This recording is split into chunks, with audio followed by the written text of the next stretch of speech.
सूर्य से दूसरा ग्रह शुक्र पृथ्वी का सबसे नजदीकी ग्रह है।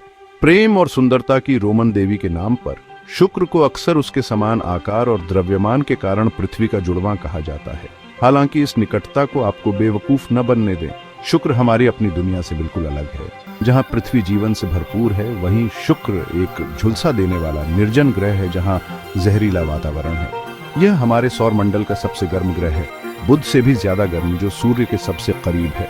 यह भीषण गर्मी शुक्र के अनियंत्रित ग्रीनहाउस प्रभाव का परिणाम है, एक ऐसी घटना जिस पर हम बाद में विस्तार से चर्चा करेंगे। अपनी कठोर परिस्थितियों के बावजूद शुक्र सदियों से खगोलविदों को मोहित करता रहा है। रात के आकाश में इसकी चमक अचूक है। सूर्य के सापेक्ष अपनी स्थिति के आधार पर इसे मॉर्निंग स्टार और इवनिंग स्टार उपनाम दिया गया है।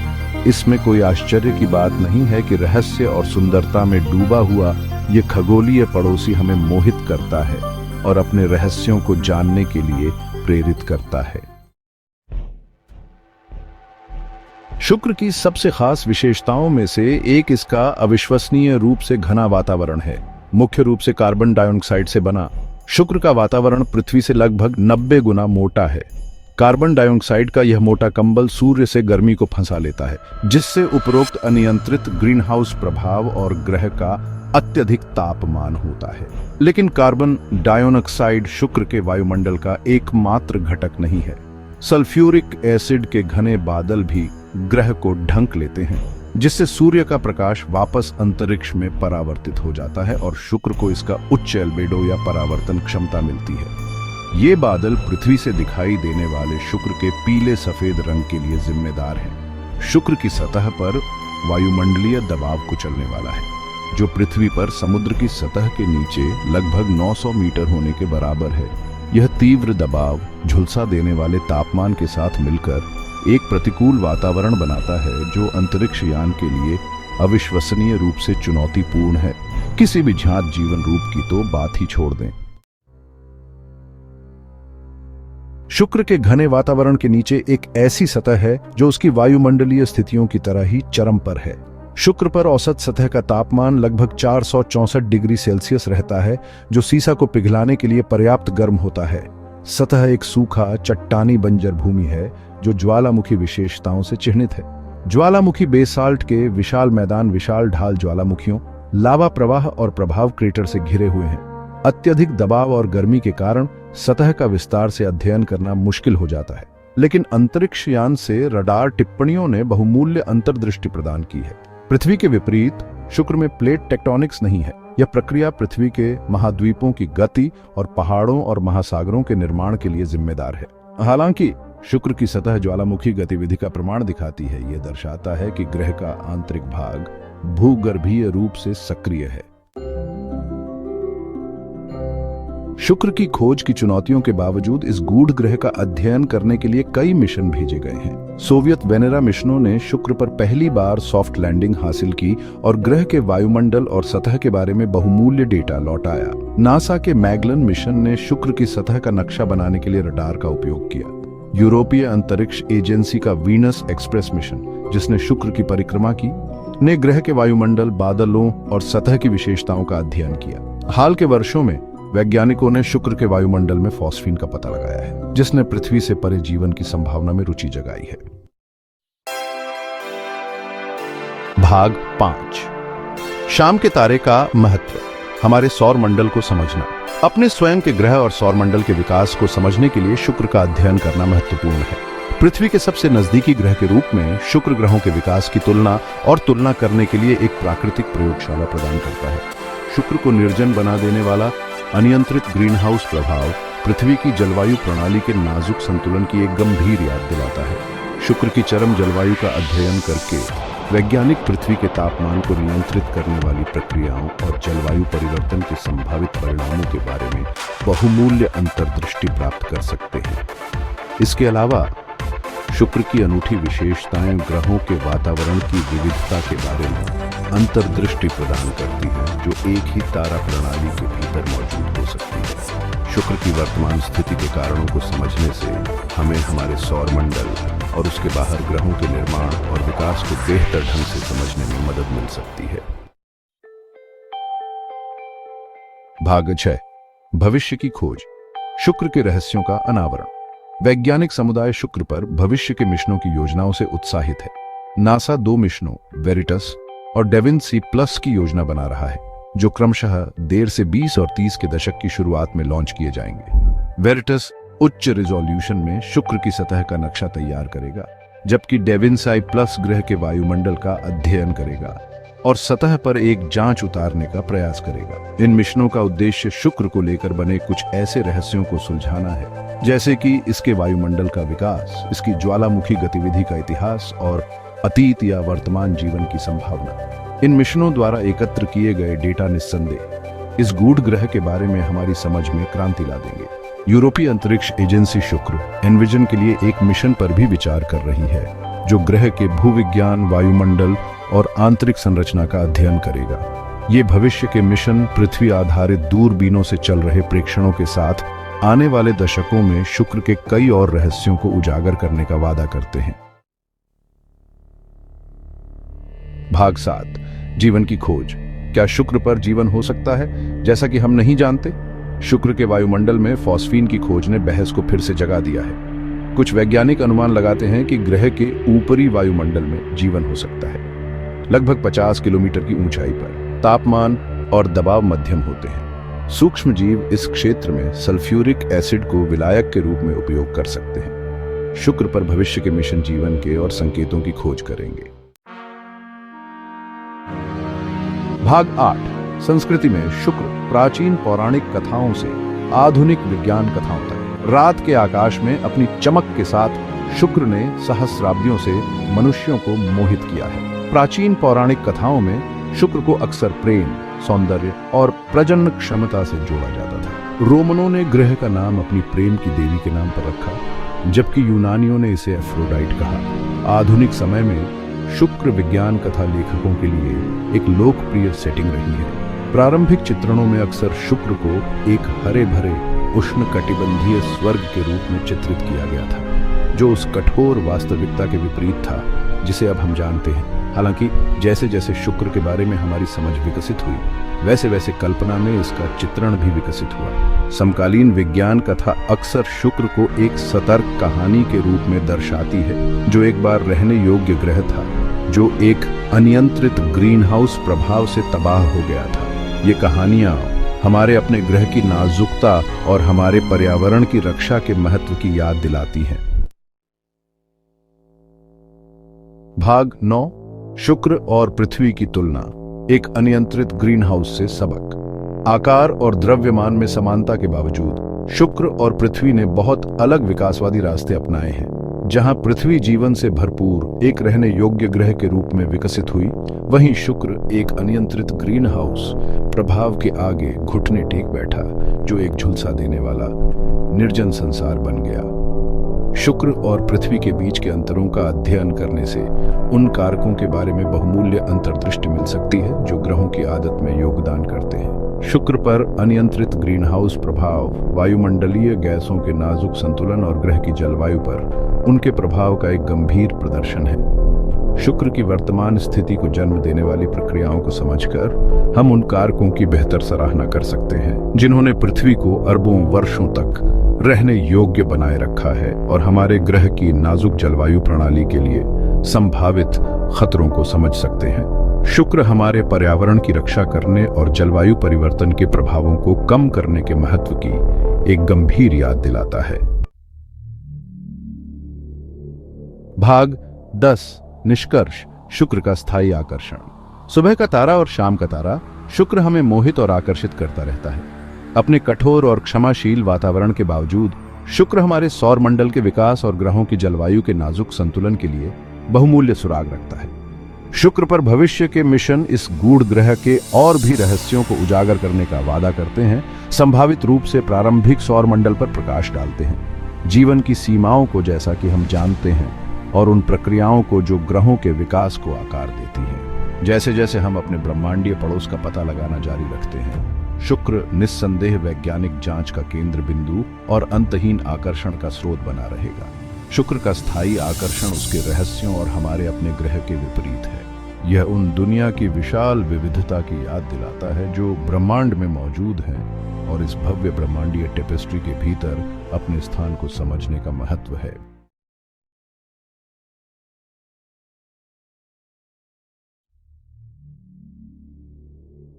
मंगल, ये नाम सुनते ही रहस्य और कौतूहल मन में उठता है। यह ग्रह जो हमारे सौर मंडल का चौथा ग्रह है, हमेशा से ही वैज्ञानिकों और खगोलविदों के लिए एक पहेली रहा है। इसकी सतह पर फैले विशाल घाटियां, ऊंचे पर्वत और गहरे गड्ढे सभी मिलकर एक अद्वितीय और रहस्यमय परिदृश्य का निर्माण करते हैं। रात के आसमान में चमकता हुआ ये लाल रंग का ग्रह सदियों से मानव जाति को अपनी ओर खींचता रहा है। इसकी चमक और रंग ने हमेशा से ही लोगों के मन में एक विशेष स्थान बनाया है।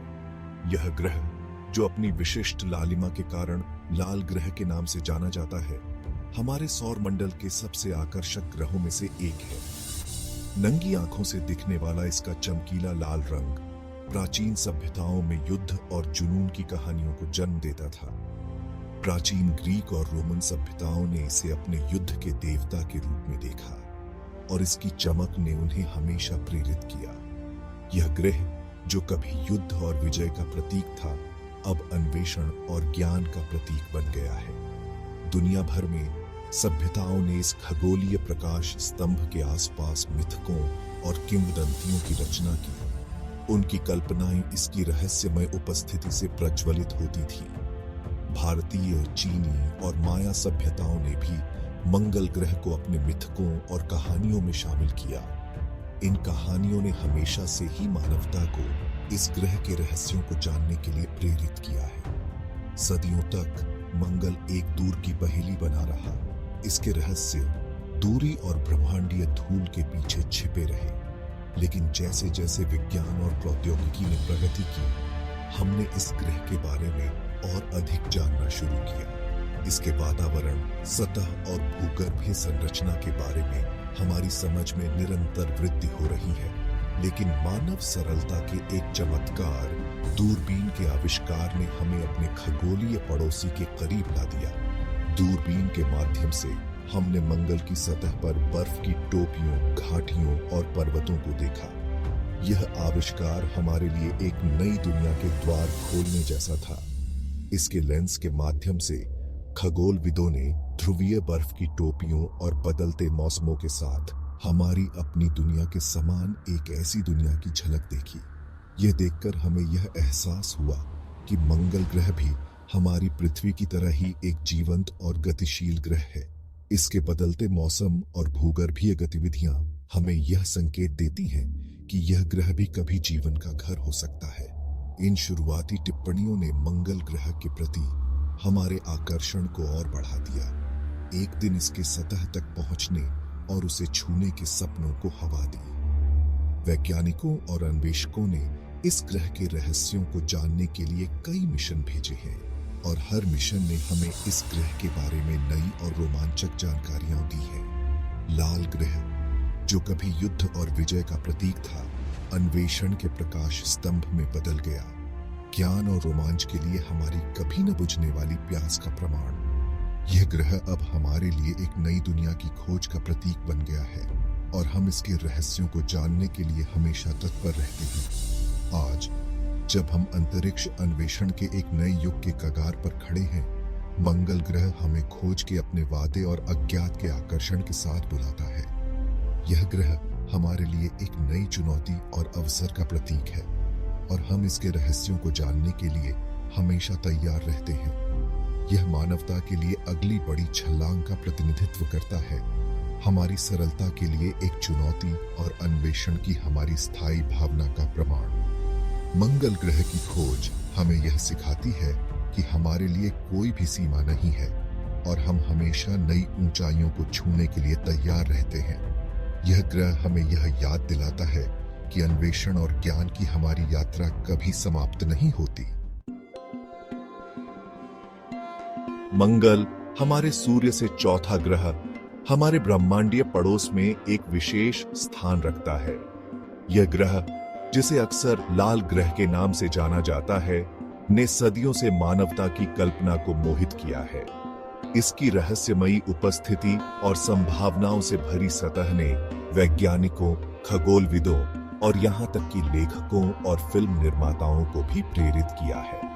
यह पृथ्वी की तरह एक स्थलीय ग्रह है, जिसकी एक ठोस चट्टानी सतह है जो एक गतिशील भूवैज्ञानिक अतीत की ओर इशारा करती है।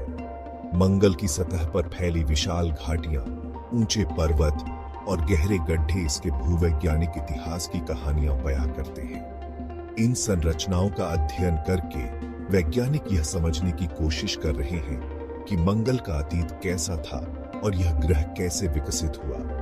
लेकिन इन समानताओं के बावजूद मंगल ग्रह का एक अनूठा चरित्र है, जो परिचित और अपरिचित का मिश्रण है, जो वैज्ञानिकों और सपने देखने वालों को समान रूप से आकर्षित करता रहता है। इसकी सतह पर फैली रहस्यमयी संरचनाएं और इसके वातावरण में छिपे रहस्य हमें लगातार नई खोजों की ओर प्रेरित करते हैं। मंगल पर जीवन की संभावनाओं को लेकर वैज्ञानिकों में उत्सुकता और रोमांच का माहौल है। आकार में मंगल पृथ्वी से काफी छोटा है, जिसका व्यास हमारे ग्रह का लगभग आधा है। इसका गुरुत्वाकर्षण भी कमजोर है, जिसका अर्थ है कि आप मंगल ग्रह पर ऊंची छलांग लगाने और भारी वस्तुओं को उठाने में सक्षम होंगे। यह कम गुरुत्वाकर्षण मंगल पर मानव मिशनों के लिए एक महत्वपूर्ण कारक है, क्योंकि यह अंतरिक्ष यात्रियों के लिए नई चुनौतियां और अवसर प्रस्तुत करता है। एथलीटों और खोजकर्ताओं के लिए संभावनाओं की कल्पना करें। मंगल की सबसे खास विशेषताओं में से एक है इसका लाल रंग, जो आयरन ऑक्साइड यानी जंग का नतीजा है, जो इसकी सतह पर फैला हुआ है। यह लाल रंग न केवल मंगल की पहचान है, बल्कि इसके भूवैज्ञानिक और रासायनिक इतिहास का भी एक महत्वपूर्ण हिस्सा है। वैज्ञानिक इस जंग के पीछे के कारणों का अध्ययन कर रहे हैं, ताकि मंगल की सतह और वातावरण के विकास को बेहतर ढंग से समझा जा सके। यह धूल भरा, जंग लगा हुआ परिदृश्य, जो अक्सर पतले मंगल ग्रह के वातावरण से धूल भरी आंधी में बदल जाता है, एक निराशाजनक लेकिन मनोरम दृश्य बनाता है। ये धूल भरी आंधियां, जो कभी कभी पूरे ग्रह को ढक लेती हैं, मंगल के वातावरण की जटिलताओं और इसकी मौसमी परिवर्तनों का एक महत्वपूर्ण हिस्सा है। वैज्ञानिक इन आंधियों का अध्ययन करके मंगल के मौसम और जलवायु के बारे में अधिक जानने की कोशिश कर रहे हैं। अपनी वीरान उपस्थिति के बावजूद मंगल एक अधिक गतिशील अतीत के प्रमाण रखता है। मंगल ग्रह की सतह पर उकेरी गई प्राचीन नदी और घाटियां अरबों साल पहले तरल पानी की उपस्थिति का सुझाव देती है। ये प्राचीन जलमार्ग मंगल के इतिहास में एक समय की ओर इशारा करते हैं, जब यह ग्रह अधिक गर्म और आर्द्र था। वैज्ञानिक इन जलमार्गों का अध्ययन करके यह समझने की कोशिश कर रहे हैं कि मंगल पर पानी कैसे और कब मौजूद था। एक भीगे हुए गर्म मंगल ग्रह का यह मोहक संकेत पिछले जीवन के संकेतों के लिए हमारी खोज को बढ़ावा देता है। एक ऐसी खोज जो हमारे वर्तमान अन्वेषण प्रयासों को आगे बढ़ाती है। मंगल पर जीवन की संभावनाओं को लेकर वैज्ञानिकों में उत्सुकता और रोमांच का माहौल है। यह खोज न केवल हमारे सौर मंडल में जीवन की संभावनाओं को समझने में मदद करेगी, बल्कि यह भी बताएगी कि पृथ्वी पर जीवन कैसे विकसित हुआ। मंगल की सतह पर जीवन के संकेतों की खोज मानवता के लिए एक महत्वपूर्ण मील का पत्थर हो सकती है। मंगल ग्रह नाटकीय विरोधाभासों का ग्रह है। इसकी सतह एक आकर्षक भूवैज्ञानिक इतिहास द्वारा गढ़ी गई है। यह एक ऐसा स्थान है जहां हर चट्टान, हर घाटी और हर पर्वत एक कहानी कहता है। यहाँ की भूमि पर कदम रखते ही आप महसूस करेंगे कि यह ग्रह कितनी विविधता और रहस्यों से भरा हुआ है। विशाल ज्वालामुखी, विशाल मैदान और गहरी घाटियां उस दुनिया की तस्वीर पेश करती हैं जो उग्र विस्फोटों और कटाव की धीमी, लगातार ताकतों दोनों द्वारा आकार में आई है। इन भूवैज्ञानिक घटनाओं ने मंगल की सतह को एक अद्वितीय और जटिल परिदृश्य में बदल दिया है, जो वैज्ञानिकों और अन्वेषकों के लिए एक खजाना है। मंगल ग्रह की सबसे विस्मयकारी विशेषताओं में से एक ओलंपस मॉन्स है, जो हमारे सौर मंडल का सबसे बड़ा ज्वालामुखी है। माउंट एवरेस्ट से 3 गुना ऊंचा यह विशाल पर्वत उस कच्ची शक्ति का प्रमाण है जिसने कभी मंगल ग्रह के परिदृश्य को आकार दिया था। इसकी ऊंचाई और विशालता इसे एक अद्वितीय भूवैज्ञानिक चमत्कार बनाती है जो हमें मंगल के गतिशील इतिहास की झलक देती है। कल्पना कीजिए कि आप इसके शिखर पर खड़े हैं और क्षयपाचार तक फैले एक अनोखे दृश्य को देख रहे हैं। उतना ही प्रभावशाली है वेलिस मेरिनेरिस, घाटियों की एक प्रणाली जो आकार में ग्रैंड कैन्यन को बौना बना देती है। यह घाटी प्रणाली मंगल ग्रह की सतह पर एक विशाल निशान छोड़ती है जो इस ग्रह के भूवैज्ञानिक इतिहास की गहराई को दर्शाती है।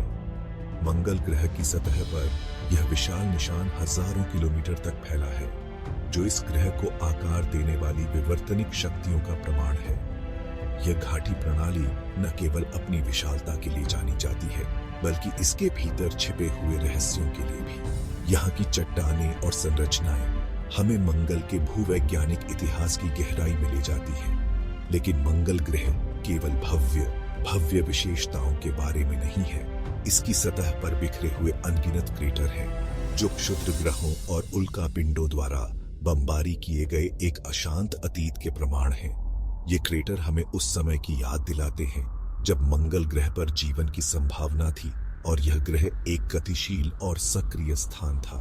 ये प्रभाव क्रेटर प्रत्येक अपनी अनूठी कहानी बताते हुए प्रारंभिक सौर मंडल और ग्रहों को आकार देने वाली प्रक्रियाओं के बारे में बहुमूल्य सुराग प्रदान करते हैं।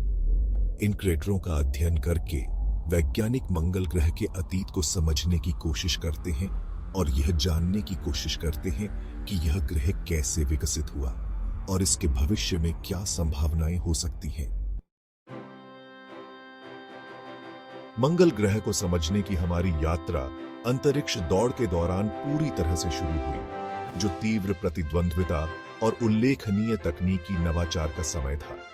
1960 के दशक में संयुक्त राज्य अमेरिका और सोवियत संघ दोनों ने लाल ग्रह के रहस्यों को उजागर करने वाले पहले व्यक्ति बनने के लिए उत्सुक होकर मंगल ग्रह पर रोबोटिक मिशनों की एक श्रृंखला शुरू की। ये शुरुआती मिशन हालांकि आज के मानकों से अल्प विकसित थे, अभूतपूर्व उपलब्धियां थीं। उन्होंने हमें मंगल ग्रह की सतह की हमारी पहली नजदीकी झलक प्रदान की, जिसमें एक गड्ढा युक्त और उजाड़ परिदृश्य का पता चला, जिसने रहने योग्य दुनिया की पिछली धारणाओं को चकनाचूर कर दिया। लेकिन इन मिशनों ने हमारी जिज्ञासा को भी हवा दी, जो एक अधिक गतिशील अतीत और सतह के नीचे छिपी हुई पानी की बर्फ की संभावना के मोहक संकेत प्रदान करते हैं। उन्होंने अधिक परिष्कृत मिशनों का मार्ग प्रशस्त किया, प्रत्येक अपने पूर्ववर्तियों की सफलताओं और विफलताओं पर आधारित है। इन अग्रणी मिशनों की विरासत आज भी जीवित है, जो वैज्ञानिकों और इंजीनियरों की नई पीढ़ियों को अंतरिक्ष अन्वेषण की सीमाओं को आगे बढ़ाने के लिए प्रेरित करती है। वे हमें याद दिलाते हैं कि कठिन चुनौतियों का सामना करने पर भी मानवीय सरलता और खोज की भावना प्रबल हो सकती है और हमें आगे बढ़ने के लिए प्रेरित करती है।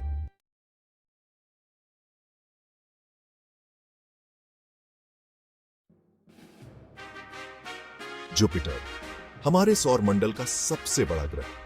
यह ग्रह अपने विशाल आकार और अद्वितीय विशेषताओं के कारण हमेशा से ही वैज्ञानिकों और खगोलविदों के लिए आकर्षण का केंद्र रहा है। गैस का एक विशाल गोला रहस्य में डूबा हुआ। इसके वातावरण में कई परतें हैं जो विभिन्न गैसों से बनी हैं और हर परत में अलग अलग प्रकार की गतिविधियां होती हैं। इसके घूमते बादल और विशाल तूफान सदियों से खगोलविदों को मोहित करते रहे हैं। जुपिटर का सबसे प्रसिद्ध तूफान, जिसे ग्रेट रेड स्पॉट कहा जाता है, एक विशालकाय तूफान है जो सैकड़ों वर्षों से सक्रिय है। इस विशालकाय ग्रह में क्या रहस्य छिपे हैं? आइए जुपिटर के अजूबों को उजागर करने के लिए एक यात्रा शुरू करें। इसके वातावरण में छिपे रहस्यों को समझने के लिए वैज्ञानिक लगातार अध्ययन कर रहे हैं। जुपिटर एक गैस जायंट है जो मुख्य रूप से हाइड्रोजन और हीलियम से बना है। इसके अलावा इसमें थोड़ी मात्रा में मीथेन, अमोनिया और अन्य गैसें भी पाई जाती हैं। यह इतना बड़ा है कि इसके अंदर 1300 से भी ज्यादा पृथ्वी समा सकती है। इसकी विशालता का अंदाजा इसी बात से लगाया जा सकता है कि यह हमारे सौर मंडल के सभी ग्रहों का राजा है। यह विशाल ग्रह हमारे सौर मंडल में एक महत्वपूर्ण भूमिका निभाता है। इसका गुरुत्वाकर्षण अन्य ग्रहों और क्षुद्र ग्रहों की कक्षाओं को आकार देता है। जुपिटर का गुरुत्वाकर्षण बल इतना शक्तिशाली है कि यह सौर मंडल के कई छोटे पिंडों को अपनी ओर खींच लेता है, जिससे वे इसके चारों ओर घूमते रहते हैं। जुपिटर के चारों ओर घूमते इसके कई चंद्रमा भी हैं, जिनमें गैनीमीड, आयो, यूरोपा और कैलिस्टो प्रमुख हैं। ये चंद्रमा भी अपने आप में कई रहस्यों को समेटे हुए हैं और वैज्ञानिकों के लिए अध्ययन का महत्वपूर्ण विषय बने हुए हैं। भविष्य में जुपिटर के रहस्यों को और गहराई से समझने के लिए कई मिशन योजनाबद्ध हैं। ये मिशन हमें इस विशाल ग्रह के बारे में और अधिक जानकारी प्रदान करेंगे और हमारे सौर मंडल की उत्पत्ति और विकास के बारे में नई जानकारियां उजागर करेंगे। पृथ्वी के विपरीत जुपिटर की कोई ठोस सतह नहीं है। यह एक गैस दानव है जो मुख्य रूप से हाइड्रोजन और हीलियम से बना है। इसका वातावरण घूमती गैसों का एक गतिशील और अराजक मिश्रण है। ये गैसें लगातार बदलती रहती हैं, जिससे जुपिटर का वातावरण हमेशा गतिशील और अप्रत्याशित रहता है। ये गैसें अलग अलग बैंड में व्यवस्थित होती हैं, प्रत्येक अलग अलग गति से चलती है। ये बैंड जुपिटर के वातावरण को एक अद्वितीय और आकर्षक रूप देते हैं। यह शक्तिशाली हवाओं और विशाल तूफान पैदा करता है, कुछ तो पृथ्वी से भी बड़े। जुपिटर पर सबसे प्रसिद्ध तूफान ग्रेट रेड स्पॉट है, जो सैकड़ों वर्षों से सक्रिय है। जुपिटर का वातावरण रंगों का एक मंत्रमुग्ध कर देने वाला प्रदर्शन है। ये रंग विभिन्न गैसों और रासायनिक यौगिकों के कारण उत्पन्न होते हैं, जो सूर्य के प्रकाश के साथ प्रतिक्रिया करते हैं। सफेद बैंड को जोन कहा जाता है और गहरे रंग के बैंड को बेल्ट कहा जाता है। ये जोन और बेल्ट जुपिटर के वातावरण की संरचना को दर्शाते हैं। ये रंग वातावरण में विभिन्न रासायनिक यौगिकों के कारण होते हैं। अमोनिया, मीथेन और अन्य यौगिक जुपिटर के बादलों को उनके विशिष्ट रंग देते हैं। जुपिटर का तेज रोटेशन इन शक्तिशाली हवाओं के साथ मिलकर वास्तव में एक लुभावनी तमाशा बनाता है। यह रोटेशन जुपिटर के वातावरण को और भी अधिक गतिशील और जटिल बनाता है, जिससे यह ग्रह हमेशा बदलता रहता है और हमें आश्चर्यचकित करता है। शायद जुपिटर की सबसे खास विशेषता ग्रेट रेड स्पॉट है। यह विशाल तूफान सदियों से उग्र है। इसकी घूमती हवाएं 400 मील प्रति घंटे से भी ज्यादा की गति तक पहुंचती हैं। ग्रेट रेड स्पॉट इतना बड़ा है कि यह पूरी पृथ्वी को आसानी से निगल सकता है। वैज्ञानिक अभी भी उन क्रियाविधियों को समझने की कोशिश कर रहे हैं जो ग्रेट रेड स्पॉट को चलाती हैं। हाल के अवलोकनों से पता चलता है कि तूफान सिकुड़ रहा है, लेकिन यह अभी भी जुपिटर पर भीषण मौसम की एक शक्तिशाली याद दिलाता है। जुपिटर के विशाल गुरुत्वाकर्षण का हमारे सौर मंडल पर गहरा प्रभाव पड़ता है। यह एक गुरुत्वाकर्षण ढाल के रूप में कार्य करता है, धूमकेतुओं और क्षुद्र ग्रहों को विक्षेपित करता है, जो अन्यथा पृथ्वी के लिए खतरा पैदा कर सकते हैं। जुपिटर के बिना हमारा ग्रह कहीं अधिक खतरनाक जगह होती। जुपिटर का गुरुत्वाकर्षण अन्य ग्रहों के निर्माण में भी भूमिका निभाता है। इसके गुरुत्वाकर्षण खिंचाव ने क्षुद्र ग्रह बेल्ट को आकार देने में मदद की और इसने मंगल ग्रह के निर्माण को भी प्रभावित किया होगा। भाग 5 चंद्रमाओं का परिवार। जुपिटर चंद्रमाओं की एक विशाल प्रणाली का घर है, जिसमें अब तक 75 से भी ज्यादा की पुष्टि हो चुकी है। ये चंद्रमा छोटे सौर मंडल की तरह है। प्रत्येक की अपनी अनूठी विशेषताएं और रहस्य हैं। इनमें से 4 चंद्रमा आयो, यूरोपा, गैनीमेड और कैलिस्टो विशेष रूप से आकर्षक हैं। ये 4 चंद्रमा, जिन्हें उनके खोजकर्ता गैलीलियो गैलीली के नाम पर गैलीलियन चंद्रमा कहा जाता है, हमारे सौर मंडल की कुछ सबसे बड़ी और सबसे दिलचस्प वस्तुएं हैं। भाग 6 संभावनाओं के महासागर यूरोपा और गैनीमेड। यूरोपा और गैनीमेड विशेष रूप से दिलचस्प हैं, क्योंकि माना जाता है कि इनकी बर्फीली सतहों के नीचे तरल पानी के विशाल महासागर हैं। ये महासागर संभावित रूप से अलौकिक जीवन का घर हो सकते हैं। माना जाता है कि यूरोपा का महासागर खारा है और इसमें पृथ्वी के सभी महासागरों को मिलाकर जितना पानी है, उससे भी ज्यादा पानी हो सकता है। गैनीमेड का महासागर और भी बड़ा है और बर्फ की परतों के बीच सैंडविच हो सकता है। पृथ्वी से परे जीवन की तलाश में ये चंद्रमा प्रमुख लक्ष्य है। भाग 7 जुपिटर के रहस्यों का अनावरण, मिशन और खोजें। दुनिया भर की अंतरिक्ष एजेंसियों ने ग्रह और उसके चंद्रमाओं का अध्ययन करने के लिए जुपिटर के लिए कई मिशन भेजे हैं। इन मिशनों का उद्देश्य न केवल जुपिटर के बारे में अधिक जानना है, बल्कि हमारे सौर मंडल के अन्य ग्रहों और उनके चंद्रमाओं के बारे में भी महत्वपूर्ण जानकारी प्राप्त करना है।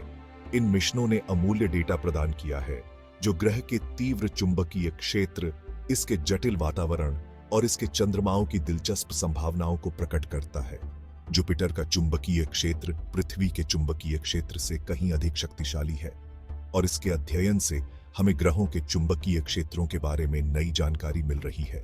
जूनो मिशन, जो वर्तमान में जुपिटर की परिक्रमा कर रहा है, ग्रह की आंतरिक संरचना और संरचना में अभूतपूर्व अंतर्दृष्टि प्रदान कर रहा है। जूनो के उपकरण जुपिटर के घने बादलों के नीचे झांकने में सक्षम है, जिससे हमें ग्रह के आंतरिक भाग के बारे में महत्वपूर्ण जानकारी मिल रही है। जूनो का डेटा वैज्ञानिकों को सामान्य रूप से जुपिटर और गैस जाइंट के गठन और विकास को बेहतर ढंग से समझने में मदद कर रहा है। इस डेटा के माध्यम से वैज्ञानिक यह जानने की कोशिश कर रहे हैं कि जुपिटर का निर्माण कैसे हुआ और यह समय के साथ कैसे विकसित हुआ। इसके अलावा जूनो मिशन से प्राप्त जानकारी से हमें यह समझने में भी मदद मिल रही है कि हमारे सौर मंडल के अन्य गैस जाइंट ग्रह कैसे बने और विकसित हुए। भाग 8 जुपिटर, ब्रह्मांड के लिए एक कदम। जुपिटर अपने विशाल आकार, घूमते तूफानों और पेचीदा चंद्रमाओं के साथ हमारी कल्पना को मोहित करता रहता है। यह हमारे ब्रह्मांड की विशालता और आश्चर्य और अनगिनत रहस्यों की याद दिलाता है जो अभी भी हमारा इंतजार कर रहे हैं। जैसे जैसे हम अपने सौर मंडल और उसके बाहर का पता लगाना जारी रखते हैं, जुपिटर एक कदम के रूप में कार्य करता है, हमारे ज्ञान की सीमाओं को आगे बढ़ाता है और वैज्ञानिकों और खोजकर्ताओं की भावी पीढ़ियों को प्रेरित करता है।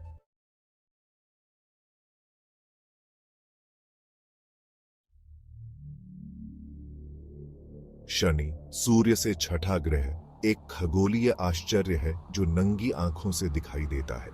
इसके मंत्रमुग्ध कर देने वाले छल्ले, बर्फ और चट्टान का एक खगोलीय नृत्य इसे अलग करते हैं।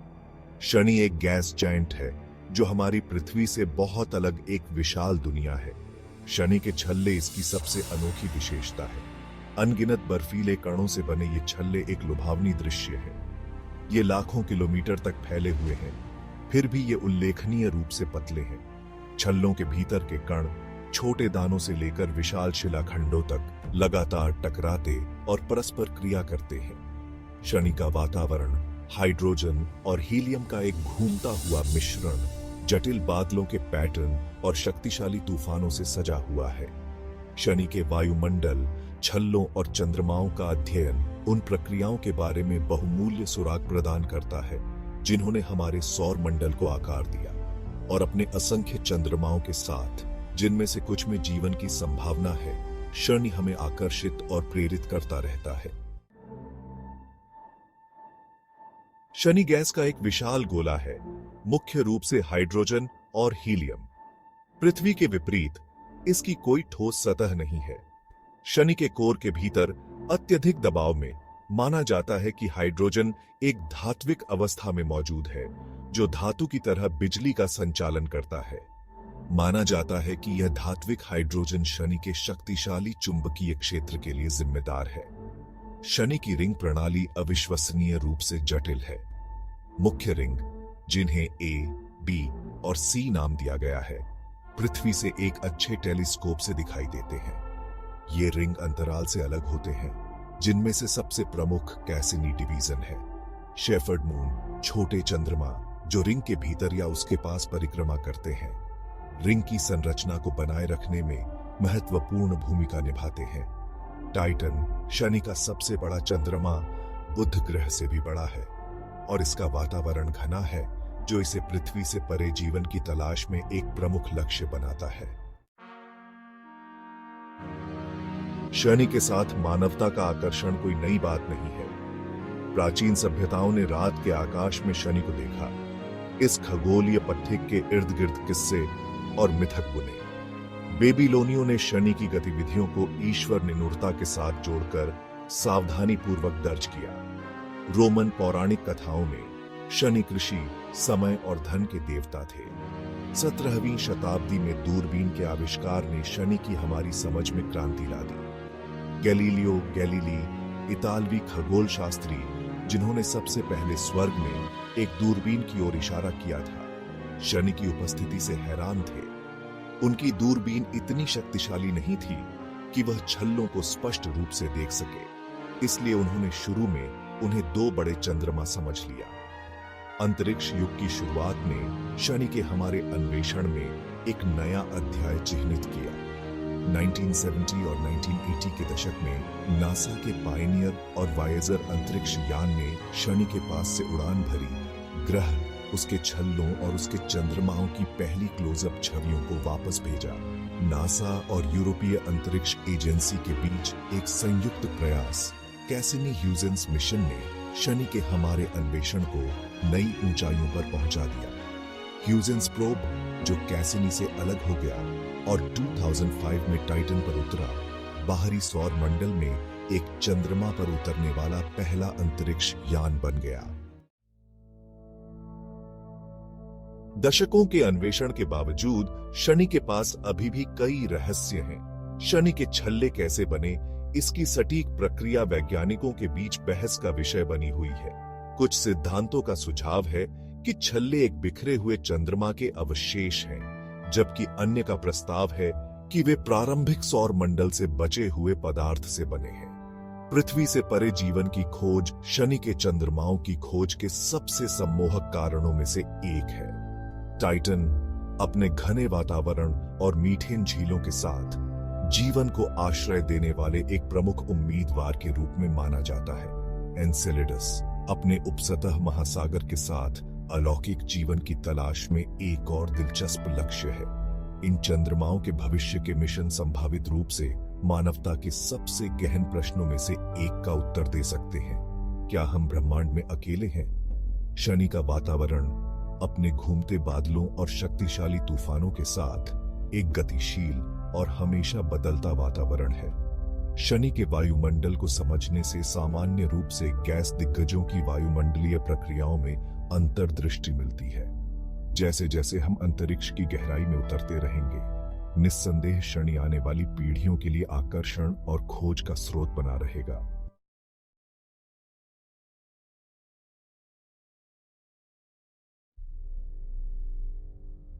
बहुत दूर सूर्य से नेपच्यून का अविश्वसनीय दूरी। हमारे सौर मंडल के एकदम कोने में एक विशाल बर्फीला ग्रह है जिसे नेपच्यून कहते हैं। अगर आप सूर्य से नेपच्यून तक कार से जाते तो आपको वहां पहुंचने में लगभग 600 साल लगेंगे। इस दूरी की वजह से नेपच्यून को सूर्य से बहुत कम गर्मी और रोशनी मिलती है। नेपच्यून को 1846 में गणित के जरिए खोजा गया था। यह यूरेनस की कक्षा में गड़बड़ी पैदा कर रहा था। यह खोज खगोल विज्ञान के लिए बहुत महत्वपूर्ण थी। नेपच्यून इतना दूर है कि सूर्य का एक चक्कर लगाने में उसे बहुत समय लगता है। नेपच्यून का एक साल पृथ्वी के लगभग 155 साल के बराबर होता है। सोचो, अगर हम नेपच्यून पर रहते तो हमारे जन्मदिन कितने दूर होते। नीला रहस्य नेपच्यून के रंग और वातावरण का खुलासा। नेपच्यून अपनी चमकदार नीली रंगत के लिए जाना जाता है, जो इसे रात के आसमान में एक खूबसूरत नजारा बनाता है। यह रंग इसके वायुमंडल में मौजूद मीथेन गैस की वजह से है, जो लाल रोशनी को सोख लेता है। नेपच्यून का वातावरण गतिशील और अशांत है। यहाँ तेज हवाएं और विशाल तूफान आते हैं। ये तूफान, जो पृथ्वी से भी बड़े हो सकते हैं, नेपच्यून के सामने घूमते हैं। नेपच्यून के वायुमंडल में हवा की गति पूरे सौर मंडल में सबसे तेज मापी गई है। नेपच्यून का नीला रंग बर्फ के दिग्गज ग्रहों के बारे में बताता है। नेपच्यून और यूरेनस हाइड्रोजन और हीलियम जैसे भारी तत्वों से बने हैं, जो बृहस्पति और शनि से अलग हैं। स्टॉर्म सी दुनिया, नेपच्यून का अशांत वातावरण। नेपच्यून के वायुमंडल में तेज हवाएं और तूफान ग्रह की अंदरूनी गर्मी और सूर्य से मिलने वाली कम रोशनी की वजह से हैं। इन कारणों से तापमान में बहुत अंतर होता है, जिससे वातावरण अशांत हो जाता है। नेपच्यून पर देखा गया सबसे प्रसिद्ध तूफान ग्रेट डार्क स्पॉट था, जिसे 1989 में वाइजर 2 अंतरिक्ष यान ने डिस्कवर किया था। यह तूफान, जो पृथ्वी के आकार का था, नेपच्यून के चारों ओर घूमता हुआ पाया गया, जिसकी रफ्तार 1500 किलोमीटर प्रति घंटे से भी ज्यादा थी। नेपच्यून के वायुमंडल में तूफान ज्यादा समय तक नहीं रहते, जो विशाल गैस वाले प्लैनेटों पर पाए जाने वाले स्टॉर्म्सों से अलग हैं। ये कुछ हफ्तों या महीनों में बनते और बिखर जाते हैं। इस बदलते हुए स्वभाव से हमें नेपच्यून के अंदरूनी हिस्से से गर्मी कैसे बाहर आती है, ये समझने में मदद मिलती है। नेपच्यून के 14 झात चंद्रमा हैं। हर एक का अपना अलग ही आकर्षण है। सबसे दिलचस्प चंद्रमा है ट्राइटन, जो हमारे सौर मंडल का 7वां सबसे बड़ा चंद्रमा है और नेपच्यून का वनमात्र बड़ा चंद्रमा है, जो उल्टी दिशा में परिक्रमा करता है, यानी यह नेपच्यून के घूमने की दिशा के विपरीत घूमता है। माना जाता है कि ट्राइटन की सतह नाइट्रोजन, मीथेन और पानी की बर्फ से बनी है, जिससे यह हमारे सौर मंडल के सबसे ठंडे पिंडों में से एक है।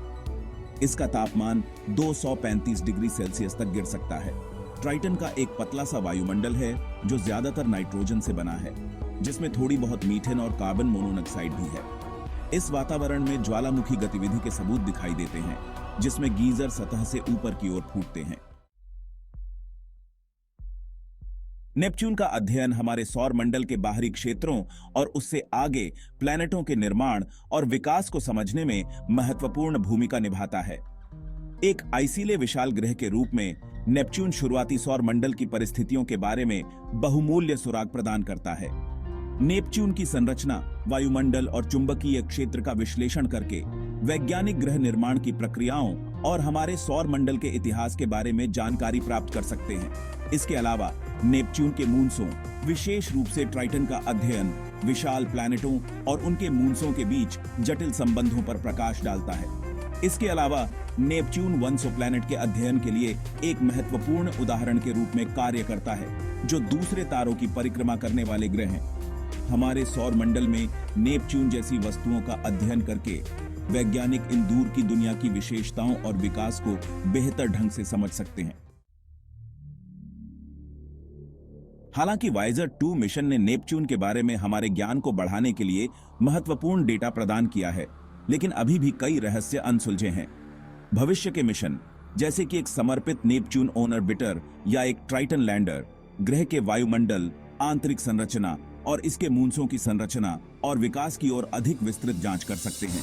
इसके अतिरिक्त उन्नत टेलीस्कोपें और अवलोकन तकनीक साइंटिस्टों को पृथ्वी से ही नेपच्यून का अध्ययन करने के नए तरीके प्रदान कर रही हैं। इन प्रगति में नेपच्यून के एटमॉस्फेरिक गतिकी, चुंबकीय क्षेत्र और वलय प्रणाली की हमारी समझ में क्रांति लाने की क्षमता है। नेपच्यून के रहस्यों को उजागर करने के हमारे निरंतर प्रयास न केवल हमारे अपने सौर मंडल की हमारी समझ को और बढ़ाएंगे, बल्कि ब्रह्मांड में ग्रह प्रणालियों की विविधता और जटिलता पर भी प्रकाश डालेंगे।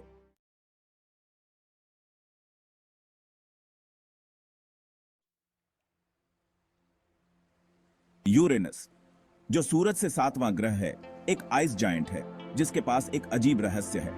हमारे सौर मंडल के बाकी ग्रहों से अलग यूरेनस अपने साइड पर घूमता है।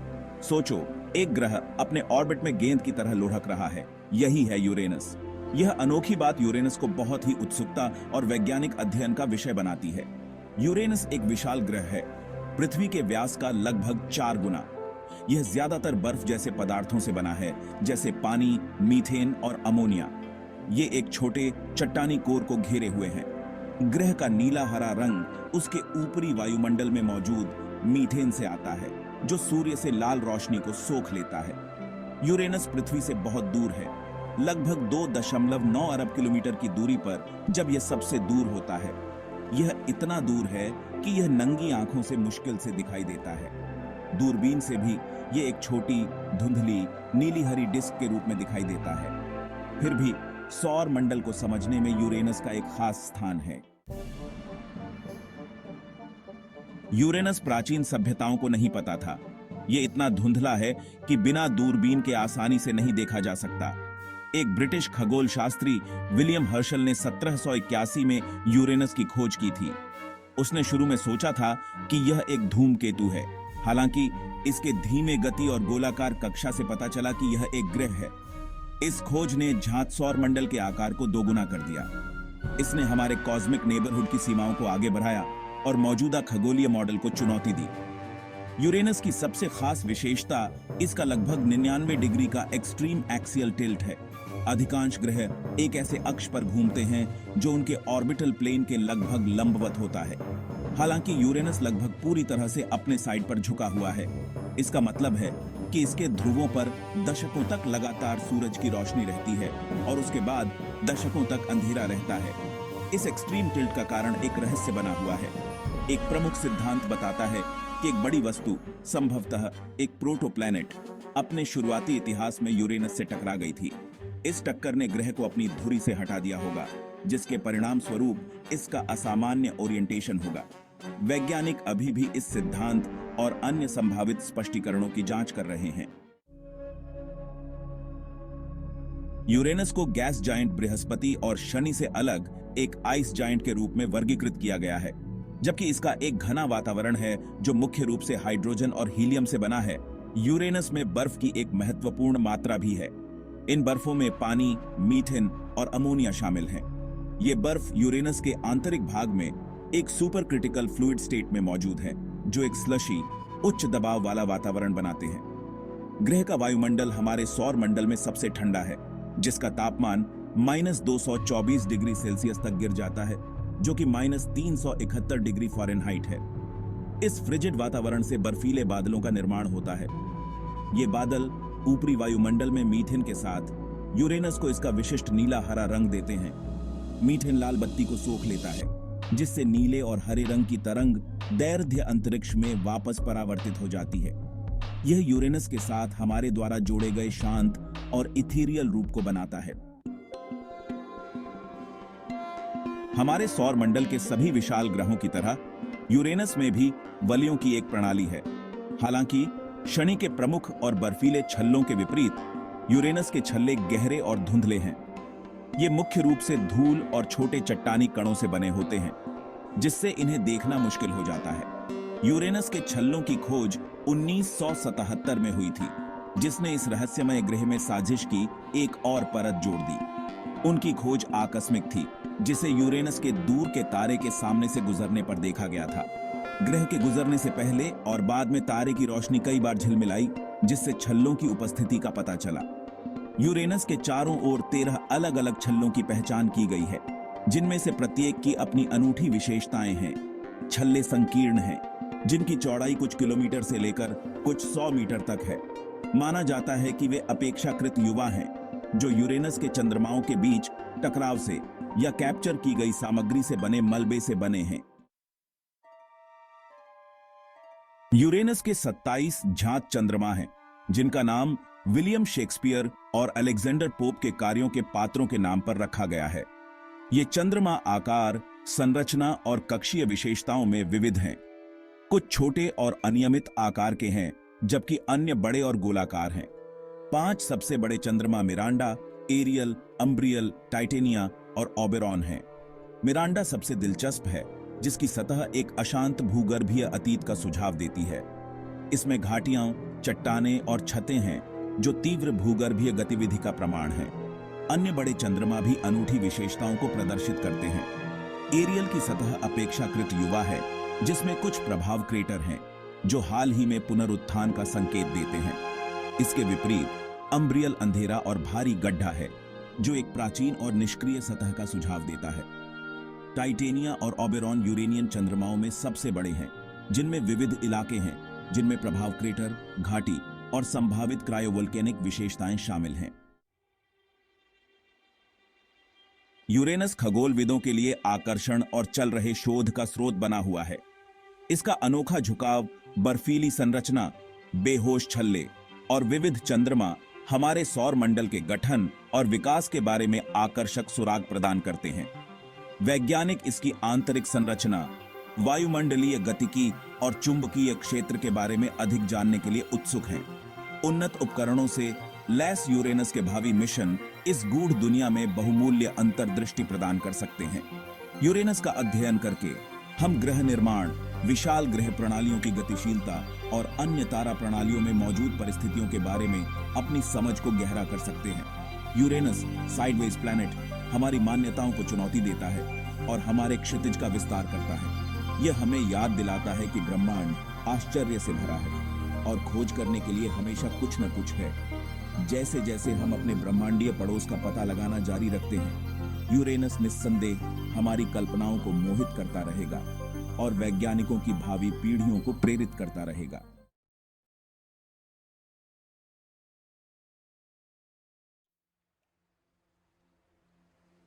प्लूटो एक छोटा सा ग्रह हमारे सोलर सिस्टम के बाहर के किनारों में स्थित है। ये इतना दूर है कि हमें इसके बारे में बहुत कम पता था, लेकिन एक वक्त था जब प्लूटो को हमारे सोलर सिस्टम का 9वां ग्रह माना जाता था। ये बात बचपन में हम सबने पढ़ी होगी।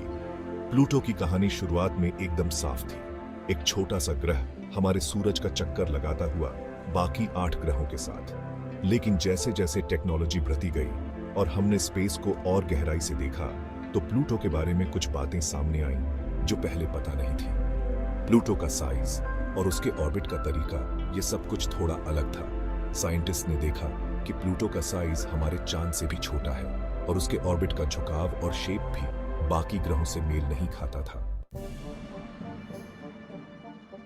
प्लूटो की खोज 1930 में क्लाइड टॉम्बाउ ने की थी। उस वक्त ये एक बहुत बड़ी बात थी। हमारे सोलर सिस्टम में एक और ग्रह मिल गया था, लेकिन ये खुशी ज्यादा दिन नहीं रही। साल 2006 में इंटरनेशनल एस्ट्रोनॉमिकल यूनियन (IAU) ने ग्रहों की नई परिभाषा तय की। इस नई परिभाषा के हिसाब से एक ग्रह को अपने आसपास के एरिया को साफ करना होता है, मतलब उसके ऑर्बिट में कोई और बड़ा ऑब्जेक्ट नहीं होना चाहिए। प्लूटो इस शर्त को पूरा नहीं करता था। उसके ऑर्बिट में और भी बड़े ऑब्जेक्ट्स मौजूद हैं, इसलिए IAU ने प्लूटो को ग्रहों की लिस्ट से हटाकर उसे ड्वार्फ प्लैनेट यानी बौना ग्रह की श्रेणी में डाल दिया। यह फैसला बहुत चर्चा का विषय बना। कुछ लोगों ने इसका समर्थन किया तो कुछ लोगों ने इसका विरोध। लेकिन सच ये है कि साइंस हमेशा बदलता रहता है। नई खोज और जानकारी से पुरानी सोच को बदलना पड़ता है। प्लूटो के बारे में और जानकारी हासिल करने के लिए नासा ने 2006 में न्यू होराइजन्स नाम का एक मिशन लॉन्च किया था। ये स्पेसक्राफ्ट 2015 में प्लूटो के पास से गुजरा और उसकी तस्वीरें और डेटा भेजा। न्यू होराइजन्स से हमें पता चला कि प्लूटो पहले के अनुमान से कहीं ज्यादा इंटरेस्टिंग है। हमें पता चला कि प्लूटो में पहाड़, ग्लेशियर्स और एक पतला सा एटमॉस्फेयर भी है। न्यू होराइजन्स के डेटा से यह भी पता चला कि प्लूटो का दिल के शेप का एक बड़ा सा ग्लेशियर है, जिसे टॉम्बाउ रीजियो कहा जाता है। यह ग्लेशियर नाइट्रोजन, मेथेन और कार्बन मोनोऑक्साइड की बर्फ से बना हुआ है। प्लूटो का ग्रह से बौना ग्रह बनना एक बड़ा साइंटिफिक डेवलपमेंट था। इससे हमें समझ आया कि हमारा सोलर सिस्टम पहले के अनुमान से कहीं ज्यादा जटिल है। प्लूटो अभी भी एक रहस्यमय ऑब्जेक्ट है। हमें अभी भी इसके बारे में बहुत कुछ नहीं पता है, लेकिन न्यू होराइजन्स जैसे मिशन से हमें उम्मीद है कि हम प्लूटो के राजों को एक दिन जरूर खोल लेंगे। प्लूटो की कहानी हमें याद दिलाती है कि साइंस में कुछ भी पक्का नहीं होता। हमें हमेशा नई जानकारी के लिए तैयार रहना चाहिए और अपनी सोच को बदलने के लिए तैयार रहना चाहिए।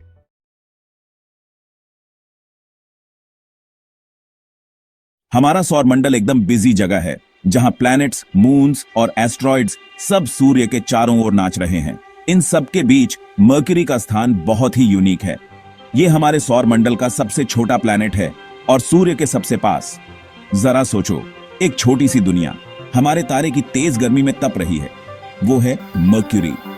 धरती के इतने पास होने के बावजूद मर्क्यूरी एक रहस्यमय दुनिया बनी रही है, सूर्य की चमक में छिपी हुई।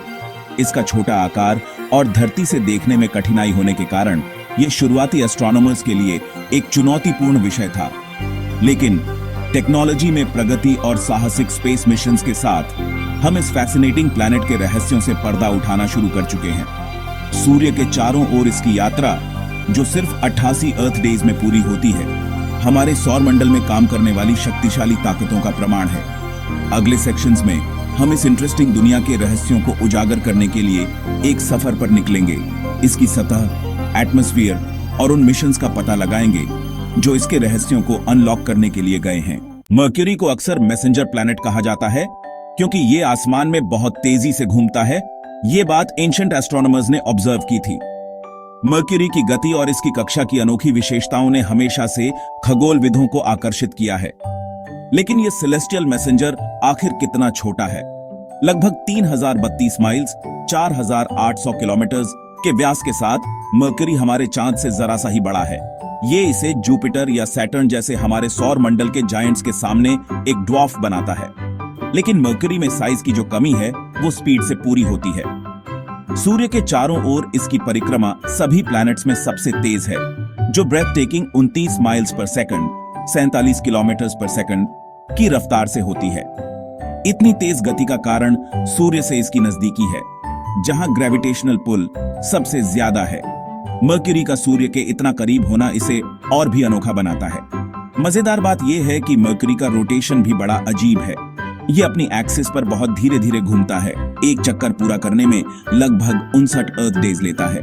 इसका मतलब है कि मर्क्यूरी पर एक दिन सूर्योदय से सूर्योदय तक 1076 अर्थ डेज तक चलता है। मर्क्यूरी की ऑर्बिट और रोटेशन के बीच के इस अजीब डांस से इसकी सतह पर तापमान में बहुत ज्यादा बदलाव होते हैं। दिन के समय सतह का तापमान 800 डिग्रीज फ़ारेनहाइट 427 डिग्री सेल्सियस तक पहुंच सकता है, जबकि रात में ये -290 डिग्रीज फ़ारेनहाइट -179 डिग्री सेल्सियस तक गिर सकता है। मर्क्यूरी की सतह पर कई क्रेटर्स और प्लेन्स हैं, जो इसे एक रगेड और मिस्टीरियस लैंडस्केप देते हैं। ये क्रेटर्स इस बात का सबूत हैं कि मर्क्यूरी पर भी कई सेलेस्टियल बॉडीज ने इंपैक्ट किया है। इसके अलावा मर्क्यूरी का मैग्नेटिक फील्ड भी बहुत दिलचस्प है। ये मैग्नेटिक फील्ड पृथ्वी के मैग्नेटिक फील्ड का लगभग 1% है, लेकिन ये भी इस छोटे ग्रह को एक अनोखी पहचान देता है। मर्क्यूरी की इन सभी विशेषताओं को समझने के लिए कई स्पेस मिशंस भेजे गए हैं, जैसे कि नासा का मैसेंजर मिशन, जिसने हमें इस ग्रह के बारे में बहुत सी नई जानकारियां दी हैं। भविष्य में और भी मिशंस की योजना बनाई जा रही है, ताकि हम इस छोटे लेकिन फैसिनेटिंग ग्रह के और भी रहस्यों को जान सकें। जरा सोचो, एक ऐसा लैंडस्केप जो समय में जम गया है, एक ऐसा स्थान जो समय के साथ स्थिर हो गया है, हर आकार के क्रेटर से भरा हुआ है, छोटे से लेकर विशाल तक। हर एक क्रेटर एक अलग कहानी कहता है, अरबों सालों से चल रहे कॉस्मिक बॉम्बार्डमेंट का प्रमाण। ये क्रेटर्स उस समय की गवाही देते हैं जब ब्रह्मांड में अराजकता थी। यही है मर्क्यूरी की सतह, एक ऐसी दुनिया जो समय के साथ बिल्कुल नहीं बदली। यहाँ का हर हिस्सा स्थिर और अपरिवर्तित है।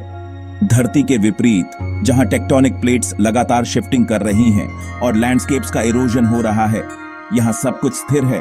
मर्क्यूरी की सतह पर उसके हिंसक अतीत के निशान हैं। ये निशान हमें बताते हैं कि यहाँ कभी कितनी उथल पुथल मची थी।